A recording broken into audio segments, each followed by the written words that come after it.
sorry for the delay. So, right.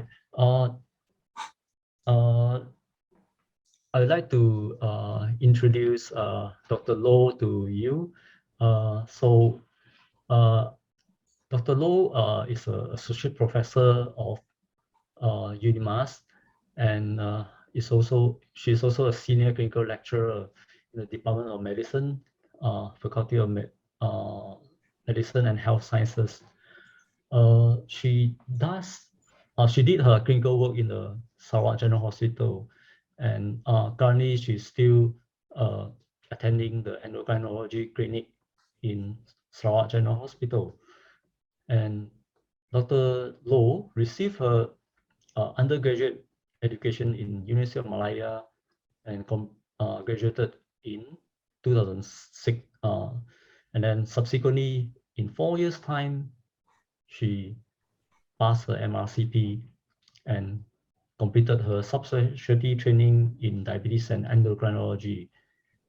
She is an active researcher and a great teacher, and is very active to present in scientific conference and symposium. She has been invited as a keynote speaker in various conferences, active researcher. So I think the CV is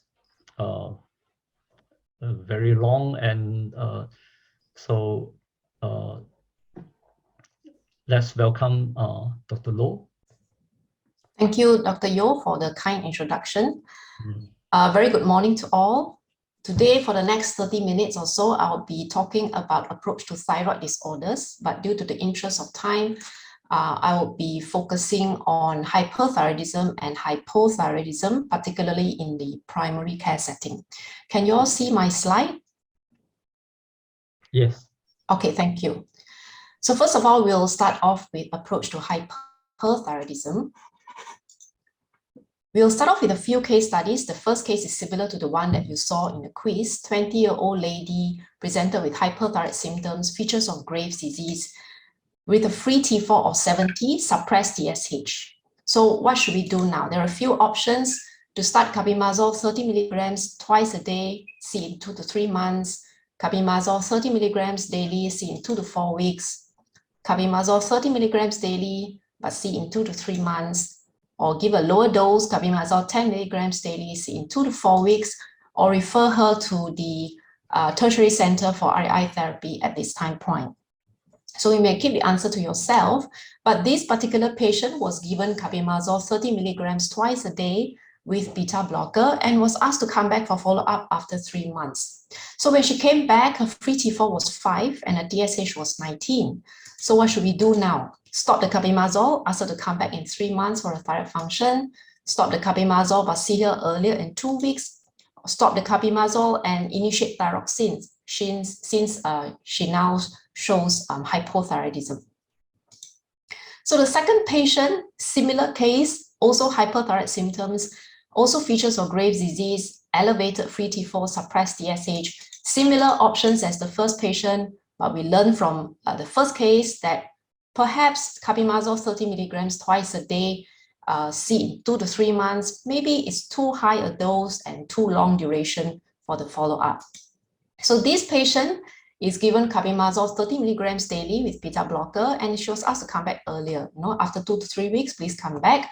And when she came back for follow-up, her free T4 was still elevated at 50, although it did come down. TSH was still suppressed. So what should we do now? Continue her carbimazole 30 milligrams daily since it is still elevated, but ask her to come back in 4 to 6 weeks. Cut down the carbimazole to 20 milligrams daily, see in 4 to 6 weeks, or refer her for RI therapy at this time point. So you can keep the answer to yourself first. We'll discuss about that later on. This is the hypothalamic pituitary thyroid axis. The hypothalamus produces TRH, which then stimulates the pituitary to produce TSH, which in turn stimulates the thyroid gland to produce T4 and to a lesser amount of T3. So T4 is converted into T3 in the peripheral tissues, and both T3 and T4 exert negative feedback to the pituitary and hypothalamus to control the secretion and regulate the secretion of TSH. So there are four major causes of hyperthyroidism. Number one is the one that we commonly see, primary hyperthyroidism due to excessive thyroid hormone synthesis and excretion. So the most common cause would be Graves' disease, which accounts up to 80%, followed by toxic multinodular goiter, and finally toxic adenoma. The second cause would be thyroiditis due to destruction of the thyroid follicle cells. And this could be due to autoimmune in nature, like Hashimoto's, where a patient presents in a hyperthyroid phase. Or it can be due to infection, like viral or even TB. Number three is extrathyroidal sources, which means that the thyroid hormones are coming outside of the thyroid follicle cells. And it can be rare causes like stroma ovary, or it can be perhaps more commonly seen would be those desiccated thyroid seen in thyroid supplementation or thyroid extract. And number four is stimulation by TSH, which is quite rare. It could be due to TSH-OMA because of the pituitary tumor, or it could be due to medication. So basically, if you get a low TSH with a high T4, then you have to consider primary hyperthyroidism, which is more common, or thyroiditis. However, if you get a low TSH with a normal T4, this is a subclinical hyperthyroidism. But if you get a high T4, but a non-suppressed TSH, where the TSH is inappropriately normal, even in a normal range, you have to consider a few possible causes. Number one, could it be assay interference because of certain antibodies? And therefore, it will be useful if the thyroid function test can be repeated in another platform or from another lab. Or RTH syndrome, which is resistant thyroid hormone syndrome, in which patients may have family history of similar kind of thyroid function tests. Or rarely TSH-OMA because of TSH oversecretion from the pituitary tumor. These are rare, but the reason I'm bringing it up is because over the past years, we have encountered a couple of patients whom initially was treated as primary hyperthyroidism because of the elevated T4. But when we looked back, the TSH was actually never been suppressed. And it turned out that the patients actually had TSH-OMA. So once we get a biochemical diagnosis of hyperthyroidism, when we look at a patient, if the patient has stigmata of Graves' disease, then surely we treat as Graves' disease. However, in certain circumstances, the patients do not have any features of Graves' disease, then we may want to find out the underlying cause. So there are two ways. Number one is to perform a TSH receptor antibody because it is the most specific for Graves' disease. And the other option is to do a thyroid ultrasound with color Doppler. So if the TSH receptor antibody is positive, then again, we treat as Graves' disease. However, if it is negative, then we may need to consider other possible causes like toxic multinodular goiter, toxic adenoma, or thyroiditis. On the thyroid ultrasound, you want to look for presence of nodules and the vascularity. So if the vascularity is increased, then this is suggestive of Graves' disease. If there are nodules seen on the thyroid ultrasound, if you want to pursue further to find the underlying cause, then you may consider performing an RAI uptake scan if you have the resources. However, RAI uptake scan is not very useful for very small nodules, like less than 1 to 1.5 centimeters. So anyway, if there is diffusely radioactive iodine uptake on the scan, then this is suggestive of Graves' disease. But if there's focal uptake, then this is more suggestive of a toxic multinodular goiter or a toxic adenoma. If there is reduced uptake, or if there's reduced vascularity, then you need to consider thyroiditis. Although this is in an ideal situation, where you have no problems with resources. But in many hospitals, we may not have all these resources, and therefore, usually we still go by clinical management of the patient. So once we get the diagnosis of the patient, it will start off with counseling and then treatment initiation, follow the patient up and wait for remission. This is for Graves' disease, okay? However, in certain patients during the treatment course, they might develop complications and may end up requiring definitive therapy. Or in some patients, before they are termed as has gone into remission, although they are euthyroid, they may have a relapse disease, and they may also still need definitive therapy. So good counseling is very important. We cannot emphasize more on good counseling. Patients need to know what disease they are having, what are the complications of poorly treated or untreated thyrotoxicosis involving the heart, the bones, and thyroid storm. What are the treatment options available and the pros and cons of it? What is the treatment timeline and the possibility of relapse in Graves' disease? And what are the treatment options if they do have relapse? So counseling is very important because a well-informed patient is usually a more compliant patient and would end up with less complications. After counseling, we will initiate treatment. There are basically 3 treatment options. Number 1 is anti-thyroid with or without the use of beta blocker. The second would be radioactive iodine, and the third would be thyroidectomy. So carbimazole is the preferred choice of anti-thyroid in non-pregnant patients because of the ease of dosing. It can be taken once a day, although in higher doses like more than 30 milligrams or even 30 milligrams, you might want to split it up sometimes, especially if the patient is not responding well despite being compliant. And that's because sometimes carbimazole the effect may not last a total of 24 hours. But we must bear in mind that this anti-thyroid does not actually cure Graves' hyperthyroidism. It actually ameliorates the hyperthyroid state and hypothyroid symptoms, as well as to try to restore the dysregulated immune system. So the starting dose of carbimazole ranges from 10 to 30 milligrams daily based on the severity of thyroid function tests. And we try not to go beyond the dose of 30 milligrams daily because of the risk of side effects, particularly agranulocytosis, although it is rare. So the literature shows that the agranulocytosis occurs after a mean of about 30 to 33 days.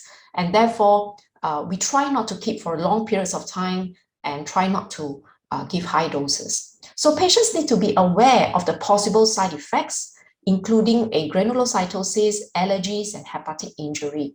And therefore, they should be advised to present immediately if they show any sign of infection, allergies, or jaundice. So this is the rough guide on how do you initiate carbimazole dose. Basically, you divide the free T4 into 3 categories, 20 to 40, 40 to 60, and more than 60. So the total daily dose of carbimazole would depend on the free T4 level. 20 to 40, you initiate at 15 milligrams, 40 to 60, 20 milligrams, and more than 60, 30 milligrams. And again, we try to avoid giving doses beyond 30 milligrams. Although in some circumstances, you might see that the clinicians might give up to 40 milligrams, but that is usually reserved for patients with severe thyrotoxicosis.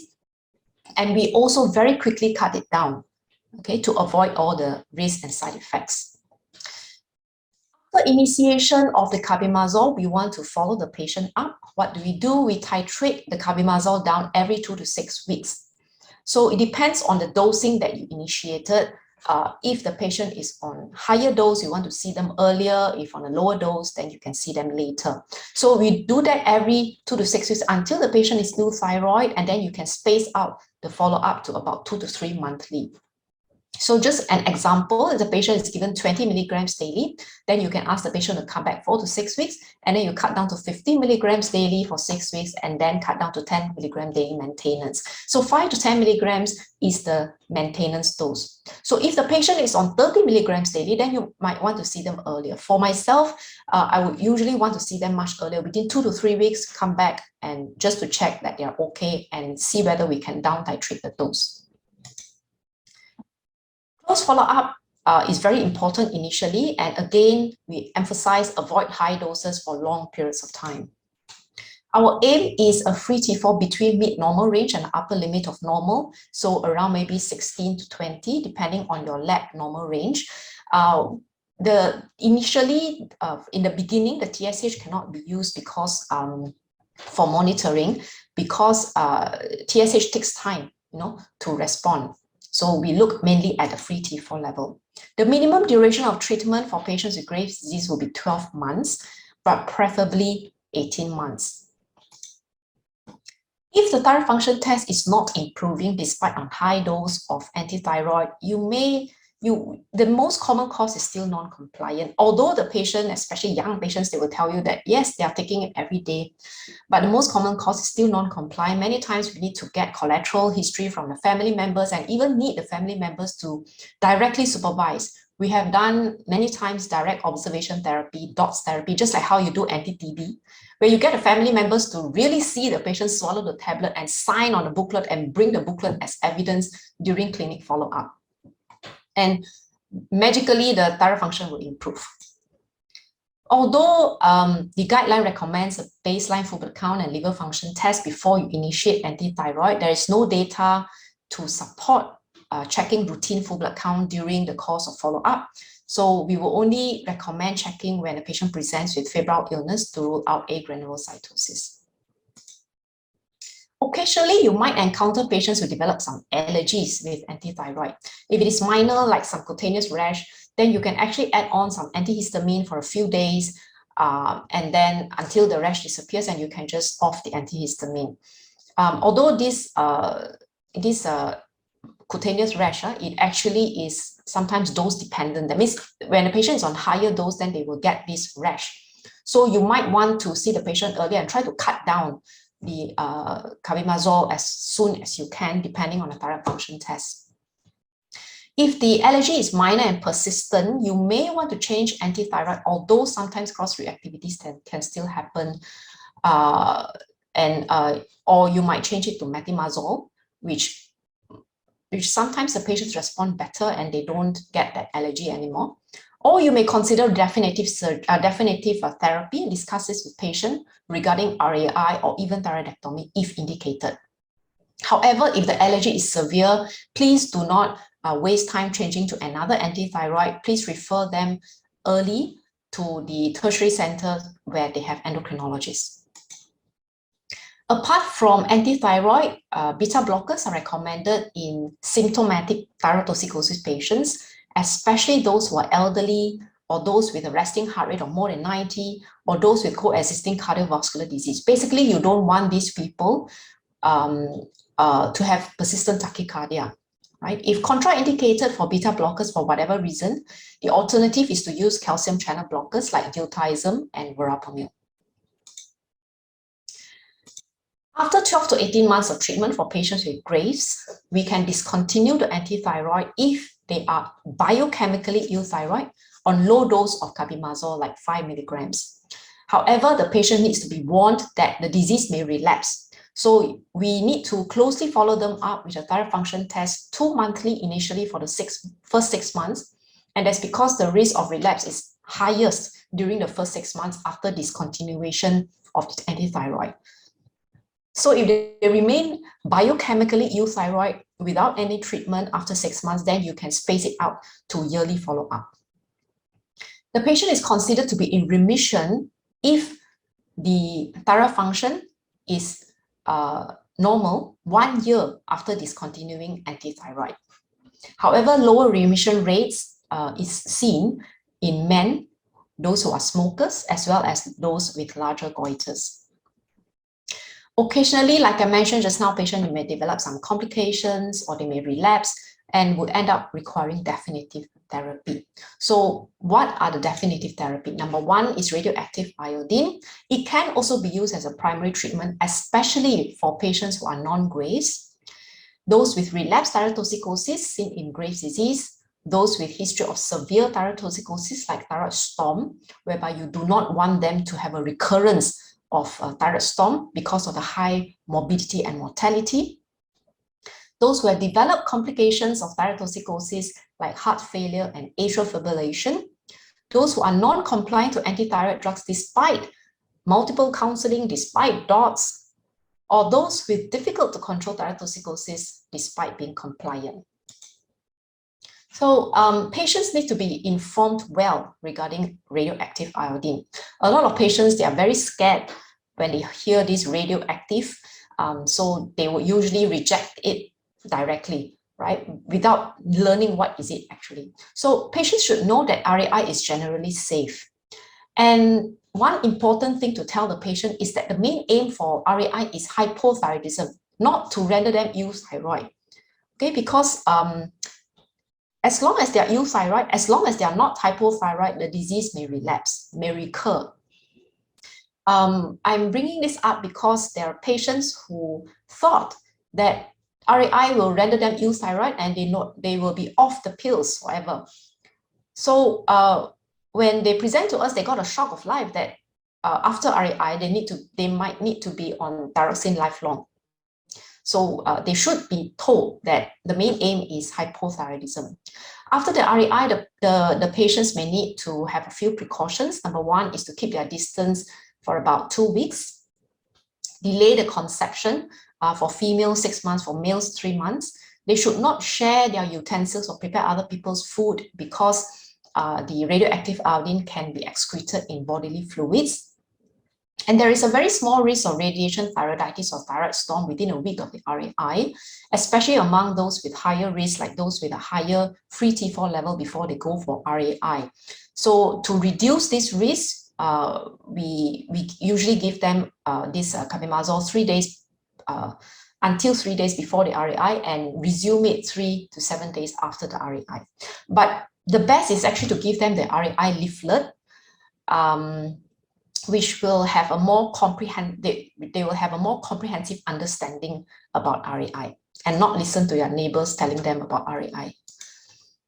Thyroidectomy is usually reserved for patients with compression to the surrounding structures or those with larger nodules, because those with large nodules usually don't respond that well to RAI, or patients with suspected malignancy, patients with moderate to severe active Graves' ophthalmopathy because of the possibility of worsening with RAI, or those who require definitive therapy. However, compared to radioactive iodine, thyroidectomy has more complications, such as hypoparathyroidism, especially those with total thyroidectomy. It might injure the nerve, there might be bleeding, and of course, GA-related complications. Just a bit about toxic multinodular goiter and toxic adenoma. They are non-autoimmune and therefore they do not go into remission like Graves' disease. So the treatment of choice would actually be radioactive iodine or thyroidectomy. However, in certain populations, we still can consider low dose of antithyroid, especially if those with a short life expectancy, not suitable or not keen for surgery, or if the patients prefer to be on low dose antithyroid for life, especially if they do not have any complications.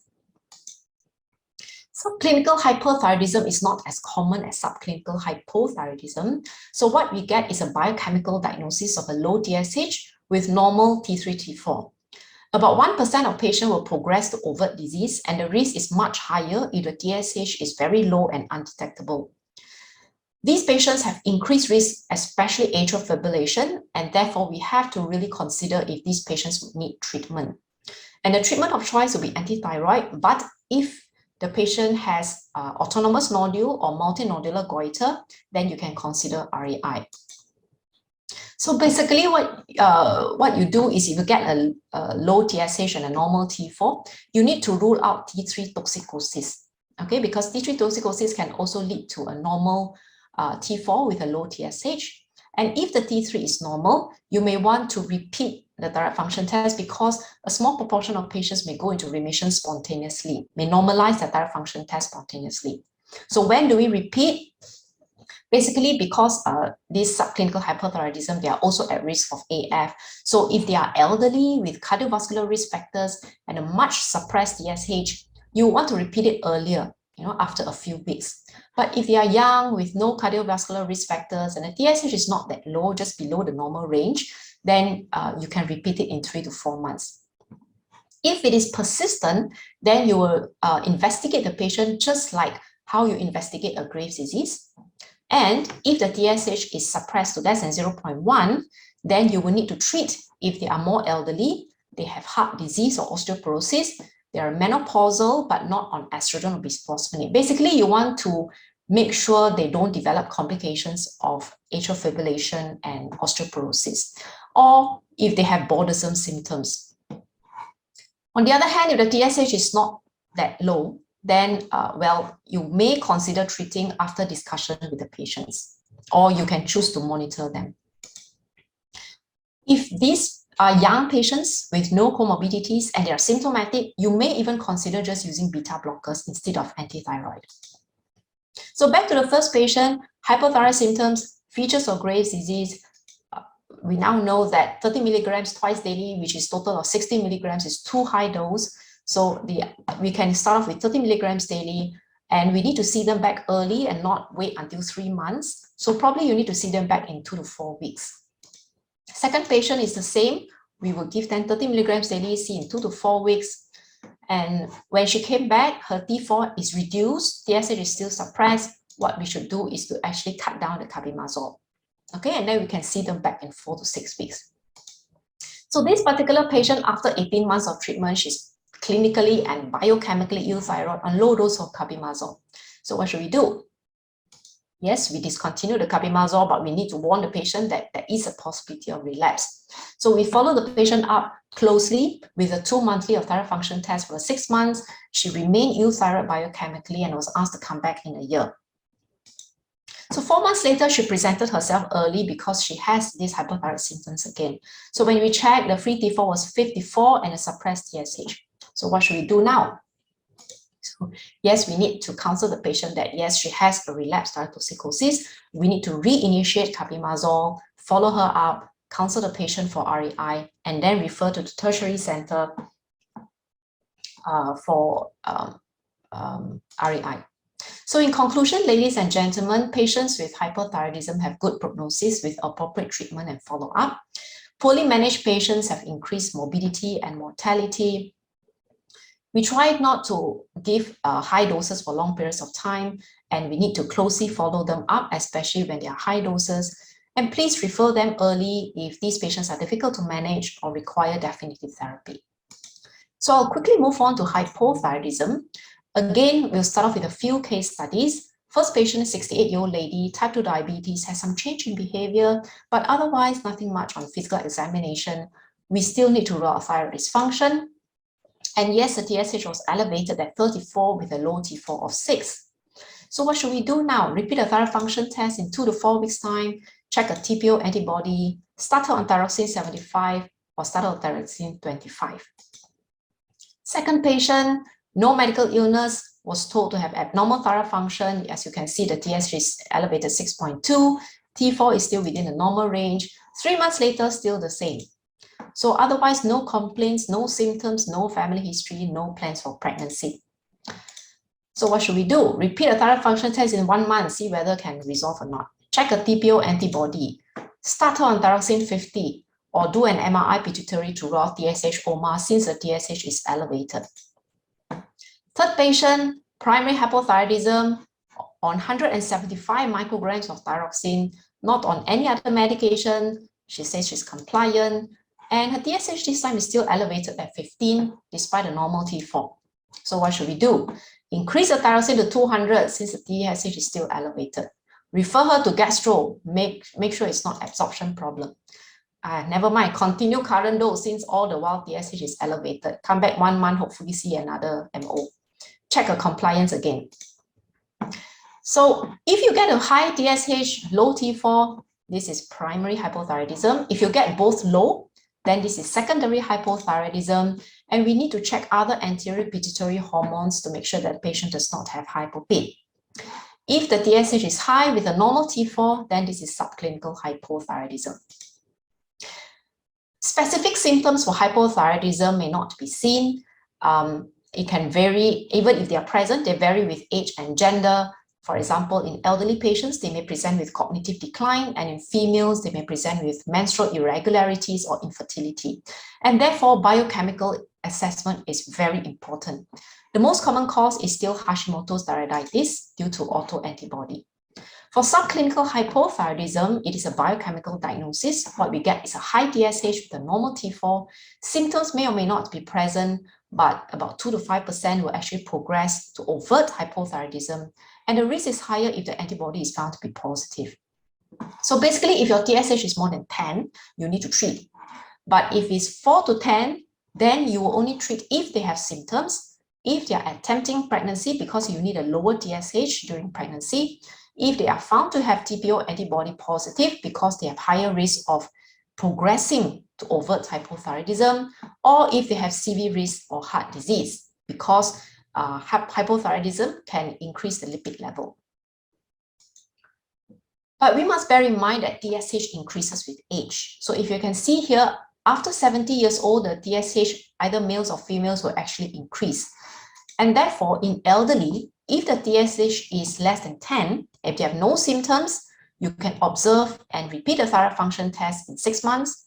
But if they have symptoms, you may give a trial of low dose of thyroxine for about 3 months and then reassess to see whether there is any amelioration of symptoms with normalization of TSH. So for thyroxine, it is a treatment for both hypothyroidism and subclinical hypothyroidism. You can start off, the starting dose is 1.6 microgram per kilo per day. You can give as a full replacement dose, or you can give partial and then up titrate gradually. However, if there's no residual thyroid function, for example, those with total thyroidectomy or those with secondary hypothyroidism, they might require a higher dose. The reason being, if primary hypothyroidism, the TSH will still stimulate the residual, whatever residual thyroid follicle cells available to produce thyroid hormones. But if it's secondary hypothyroidism, you do not have any more TSH, then there is no more stimulation to the thyroid. On the other hand, a lower dose is recommended for patients with subclinical hypothyroidism or those with not too high of an elevation of TSH. Elderly patients or those with suspected heart disease, whereby you start low and go slow. Okay, that means you start at a lower dose and increase it gradually until they are well replaced. Thyroxine should be taken 1 hour before breakfast or 4 hours after the last meal, because food, a certain diet can affect the absorption of thyroxine. Calcium and iron supplements should be taken 4 hours apart. And if we make any dose adjustment, we have to reassess the TSH after 4 to 8 weeks. For primary hypothyroidism, our aim is a normal range of TSH. But for secondary hypothyroidism, because we no longer can depend on a TSH for monitoring, you would aim for an upper half of normal T4. However, we should avoid overtreatment, especially in the elderly or those with cardiovascular disease, because of the risk of atrial fibrillation as well as osteoporosis. But at the same time, thyroid hormone deficiency can affect lipid profile and result in progression of cardiovascular disease. So the conclusion is that you need to replace them well, not overtreat and not undertreat. If they have persistently elevated TSH, the most common cause is still non-compliant, and therefore similar to hyperthyroidism, do check on a family or relatives and even perform a direct observation therapy. Of course, we have to think about drug interaction, in which I'll show you later the list of drugs that might interfere with thyroxine absorption, or those with absorption problem like H. pylori infection.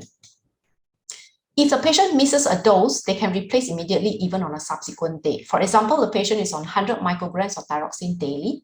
They can replace it the next, if they miss it. So the next day they can take 200 micrograms. For patients with very, very non-compliant, then you can even consider weekly dosing, okay, like 700 micrograms once a week. Or in the elderly, if you're a bit worried, then you can do it twice weekly, okay? That means like 2 times a week of thyroxine, which will help with the compliance. So this is the list of medication and diet which may affect the thyroxine absorption, and may you want to counter check with patients to see whether they are on these or not. So back to the first patient, we need to initiate thyroxine, but at a lower dose because the patient has underlying type 2 diabetes. Patient may have cardiovascular disease. You want to start low and go slow. Second patient with subclinical hypothyroidism, because the patient has no symptoms, no plan for pregnancy, you need to check a TPO antibody to see whether you need to treat them or not. If it is positive, then yes, you initiate L-thyroxine. Third patient on high doses of thyroxine, TSH is still elevated. The reason why T4 is in the normal range and not low is because these patients, before they go for blood test, they will quickly take the thyroxine, and therefore the T4 will go up, but the TSH takes time to come down. So the TSH is still not normalized. So what should we do? Check the compliance, make sure there's no drug interaction, check with the family members, consider DOTS or even weekly dosing. So in conclusion, ladies and gentlemen, hypothyroidism presents differently. They have vague symptoms and therefore biochemical assessment is very important. We should know the indications of treatment for subclinical hypothyroidism, know when to start thyroxine.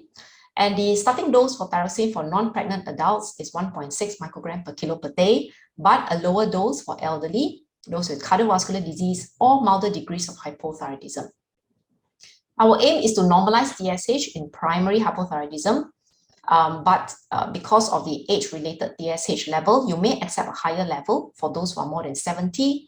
And for secondary hypothyroidism, we keep it at the upper half normal of T4. Please check the compliance, always suspect non-compliance if the TSH is remain elevated despite adequate or high doses of LT4. So with that, I would like to thank you.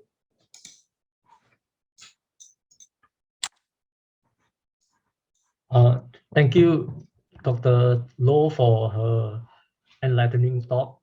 And any burning questions from the floor? So I see a question here in the chat box. Do we treat subclinical hyperthyroidism or hypothyroidism in pregnancy? Okay, thank you for the question. So actually in pregnancy, it is a bit different from non-pregnant adults in terms of the thyroid function. Okay, so for subclinical, your so-called subclinical hyperthyroidism, in pregnancy, the TSH, especially in the first trimester, is much lower, okay, because of the beta-HCG. And therefore, what we look at in pregnancy is that you want to make sure that the T4 is in the upper half of normal, right? Hypothyroidism, again, it actually depends on the TSH range. If the TSH is more than 4, then you will need to treat. But if it's 2.5 to 4, again, you look at the TPO antibody. If the TPO antibody is positive, then you will need to treat.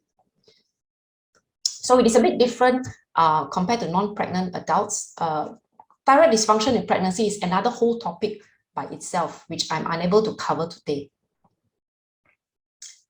Okay, thank you, Dr. Low.